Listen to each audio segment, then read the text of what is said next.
You're listening to the HR Mixtape, your podcast with the perfect mix of practical advice, thought-provoking interviews, and stories that just hit different so that work doesn't have to feel, well, like work.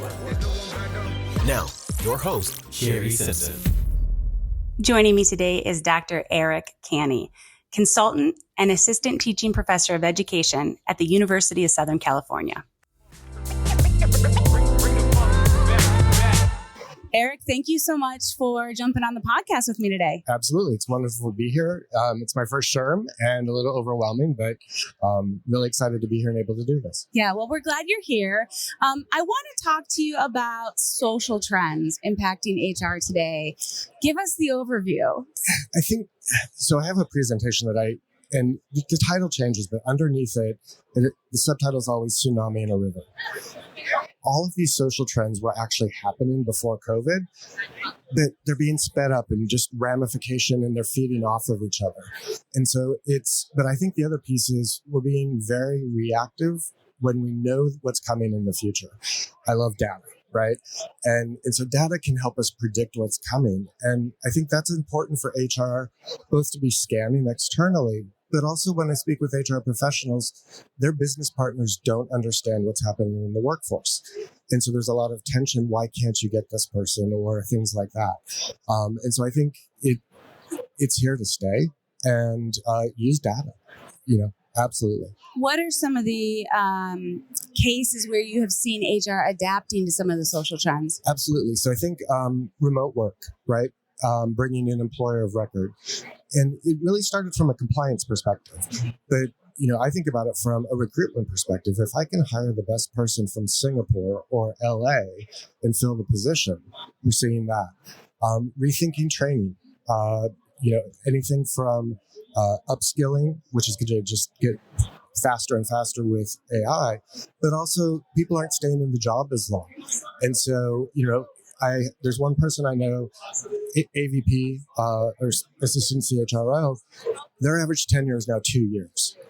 So how do you even think about leadership development in 2 years? And so but again, it's not going to go away. So let's work together and try and figure this out. Those are the ones that are standing out.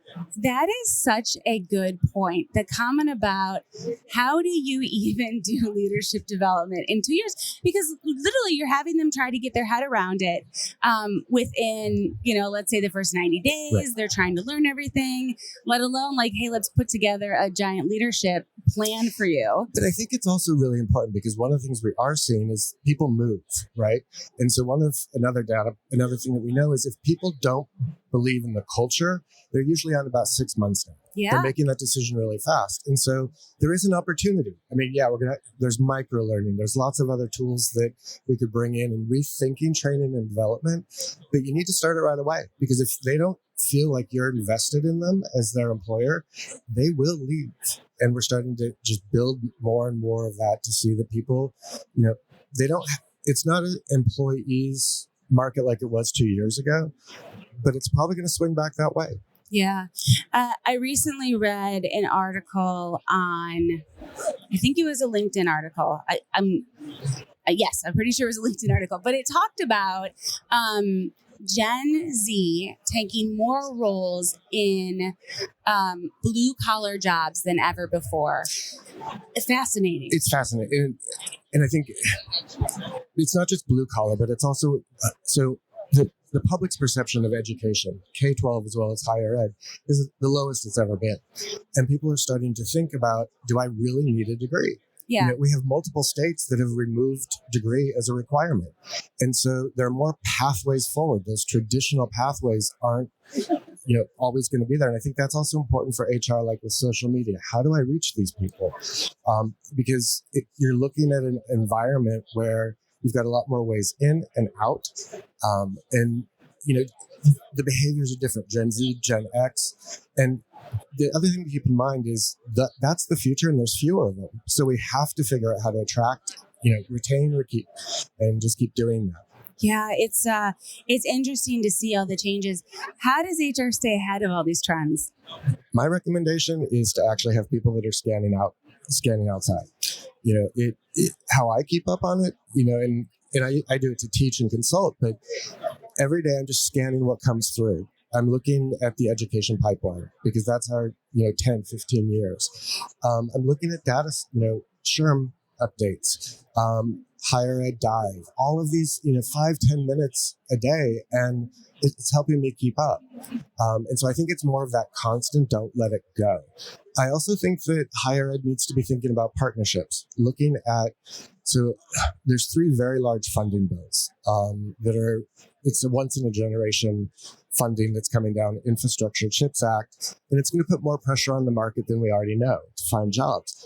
But the good thing about it is it's funding partnerships between corporate, research universities, and community colleges across the United States. And I think it's that type of rethinking partnership, right? What can I get from a research institution? What can I get from, or how can I engage with a community college with workforce development? Yeah. And so there's money out there for it. And I think that's also part of it.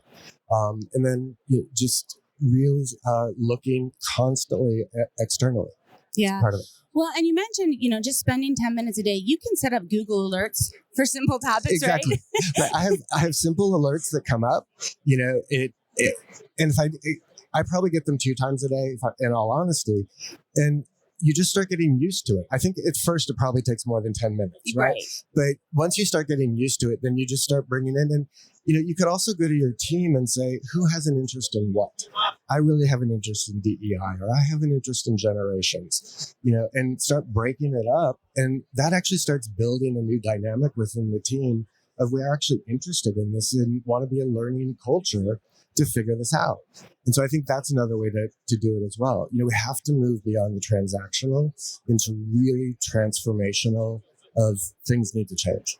How does HR think about using social media to do that? I think you have to be really transparent on social media. Okay. Again, social media is here to stay. It's continually morphing. And it's a way in which you message your culture. It's a way in which you message your values. And it's also a way in which if those are not good, people can post back and it becomes public very quickly. Yeah. And so I think for me, it's about transparency and it's about being real. I mean, one of the things, higher ed, sometimes student-made material actually resonated better than the marketing-made material because it has this authenticity. And I think that's something to think about, right? I also think it's a way to talk about career paths and trajectory. Back to that, we will invest in you, stay beyond 2 years. Yeah. And it's also a way to reach the demographics which are shifting. Each generation responds to social media differently. So you got to be thinking about multiple channels. I absolutely agree. I do this talk about leadership development for middle managers. And one of the things I talk about is communication and how much has changed. When I started off in HR, part of my responsibility was going and replacing the papers that we had slid in those plastic holders in the back of the bathroom doors because we knew that our employees, for whatever reason, that was the method that worked for them. You can't do that now. And I think, again, it's social media, but it's also technology. I mean, not even with AI, but like the use of talent communities, right? Where someone comes in, you keep their information, and when you have a job that matches, you push it back out. And so again, it's really this people would come to us. We need to start thinking about how do we go back out with that communication. ERGs is another way. Yeah. Right. Social justice. We know it's coming up. Environmental, and it's actually starting to come up in requests for benefit packages. And so I think, again, it's pushing that out of we hear you and we care. Well, we've already started to see candidates ask in interviews, what is your carbon footprint? Absolutely. I mean, never heard that before. Right. So it's out there. And, I think a lot of awareness came from COVID and working at home. And people realized, I spent almost an hour in the car every day. And how much gas was that? And what is my well-being? And so that's why I say, all of this started before COVID. It's just bouncing off of each other. And financial well-being and the climate is really important. What other things do you think have changed socially because of remote work, because of the pandemic? People, I think a couple. One is the well-being. It's at the top, Yeah. Right? It just got replaced by financial well-being over, my physical and mental well-being. And I think that mental health and physical health is here to stay. Right. People really learned there's a limit, and the limit's not about money. And I think that's where also remote work comes in. I can move and I can be okay and find a job. I think that it also, organizations have to figure out how to build culture online. And we're starting to, for about 2 years, we had no idea what to do. And we're starting to build tools that we can do. I talk with my hands. You can see my hands. And that's one of them, right? How we actually use hands or visual. And so I think those are here to stay as well. And I think back to, and I know I'm repeating this, but it's like, how do we reach those people? And they may not come on to the site for an interview. And so rethinking all of that has to be happening.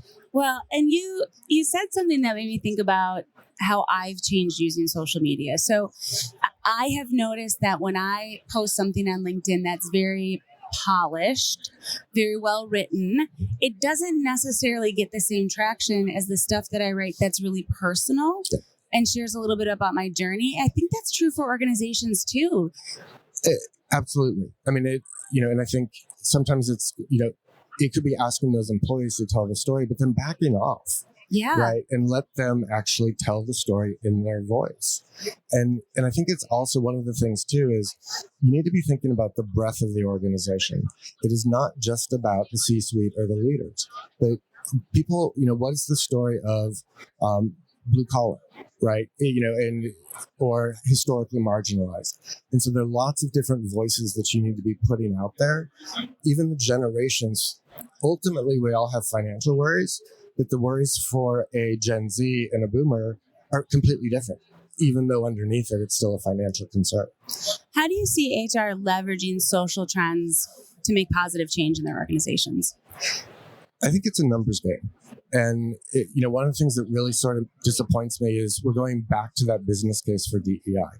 I thought we were past it. Yeah. And why I say it's a numbers game is if we just look at what's happening with, race, ethnicity, gender, generations, we're going to need to actually engage these people. And so if we're not doing that, and that's why I think we can have a conversation with, the CFO or other individuals in the organization around this is what's going to be here in 10 years or in 5. And that will help sort of answer those ROI questions. Or that question of, is this too far on the left or the right of the social grouping that's happening right now? Because even though it's a smaller number, we know that Gen Z, Gen X, they have really different feelings. And we have to actually be welcoming for them to come in. Yeah, for sure. As I think about just some of the other things, it's interesting that I've seen some more information out there on social justice issues, issues around women in the workforce. I'm not going to get the trend correct, but there is something going on right now about women wearing red and not working. And there's all these things that our employees are very passionate about. Very passionate. How do we support employees without necessarily taking a stand as a company? Can we? I don't know that you can. Back to that sort of authenticity and transparency. I think one of the challenges too is DEI is all encompassing, and so it's a great question. And because if I support one, then how do I say no to another? And there's limited resources. It comes down to that. And so you may have to decide, right? What are the ones you could do an internal survey? What do people care about the most?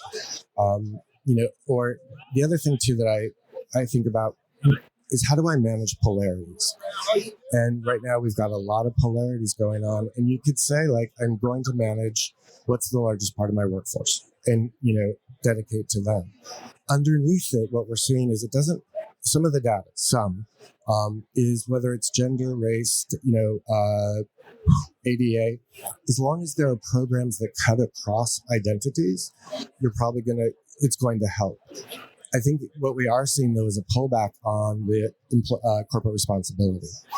And that's really pulled back. We're also seeing some pullback on DEI. And again, back to the prior question, I think it's a mistake because people are seeing it and they're responding to it. And so I think it's do some internal survey. What do people actually care about? Yeah. Well, and the polarity is definitely going to stick around for the rest of the year. We all know that. I have a conversation later today with Jim Link, the CHRO at SHRM, to talk about civility and all the work that SHRM's doing with that, because we're going to see it more and more. It's here to stay, right? And it's here to stay probably for a decade or more. And I think there are concrete tools. There's a part of, there is healthy disagreement in an organization. There's healthy conflict. How do you actually have it in a civil manner? Yeah. And that's where, back to COVID, we have people that are entering the workforce that, they went through high school in isolation. And so it's not only thinking about some of that forward, how do we develop a leader, but we may actually have to think backwards and how are we also developing people to come into an organization when they've been studying at home for 2 years? Well, it's the same concept as all the kindergartners who had to do remote kindergarten. Then they came to first grade and they had no classroom etiquette. Exactly. because they weren't taught. Right. Same thing. And and so I think it's just employers need to be ready for that. And, because the etiquette is different and then it gets magnified by the generational differences as well. And that's where the social media can come in and also be a negative of that capability to just sort of broadcast anything I want without consequences. Yeah. And there's a positive side to that in making change go forward, but it's not always welcome in the workplace. Yeah. And so, yeah. How do you feel about the gig economy? And I'll add something to that because I came across this term. It's been around for a while, but I've just started to see people use it more, talking about fractional employees, right? Yep. Fractional CHROs or C-suite leaders. And I'm like, that's just the gig economy. We just want to make it sound fancy. Exactly. And I think, again, the gig economy is here to stay. Part of it is COVID. People realized I can have two jobs, or I can do the job that I want, or we can live on one person's salary and the other, or I'm going to do what I really care about. And so I think that's where it goes back into some of that employer record. It's interesting, the updated laws around independent consultants and statement of work. All of that is a sign of it's here. How are we going to manage it? And I think, I think of it as like from an HR perspective, how do I conduct an orchestra now? Because it's gig and it's, MSP and it's EOR and SOW.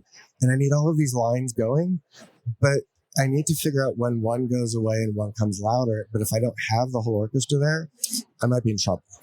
Yeah. And I suspect it's going to change from a legislation perspective many years from now. But when we think about how we pay people, how we think about overtime, how we're stacking on different roles. I mentioned that article about blue collar, Gen Z and blue collar jobs. And they're not only doing their blue collar jobs, they're recording their blue collar jobs, posting it on social media and making income from it. On top of that, right. That's genius. I think it's very creative. And again, I think that's where, HR is back to how could it be a leader within the organization is looking at what are these trends? Could an organization make money from it? Yeah. Right. A lot of times, there's something that we call interest convergence. How can I make my interest converge with yours? And I always think about the CFO, like how can I help the bottom line? And they may not, because they're going to come back with ROI. And if I can come back with, I can help the bottom line, I actually might get them buy it. Yeah. And so thinking that way as well. Yeah. All right. As we wrap up our discussion, how does HR promote inclusivity through the social trends that we're seeing so that DEI can stay at the forefront of some of the work we're doing? I think it's about a couple things. I do think it's about really looking at the identities and potentially the intersection of those. If we look at it's women's rights, reproductive rights, it's looking at race, ethnicity, it's looking at age. And so I think it's around developing some new, again, transformational programs that might actually look at some of how we intersect and stop. And we see this in the generations. I don't just identify in one way. Yep. And so being more of a sort of, we're inclusive. I do think it also means taking a stand. the question I get a lot when I speak is, should we lean into it? My answer is yes, because we need the people. The people need to feel welcome, and that means we actually have to probably lean in a way that we're not right now. The other piece of this is it's going to keep bouncing off of each other. Tsunamis are going to keep coming, and so I think it's also about building programs that are very flexible to sort of pivot in 2 or 3 years. Flexibility is key now. Absolutely. It absolutely is. Yeah. Eric, thank you so much for sitting down and chatting with me. Thank you. It was wonderful. I hope you enjoyed today's episode. You can find show notes and links at thehrmixtape.com. Come back often and please subscribe, rate, and review.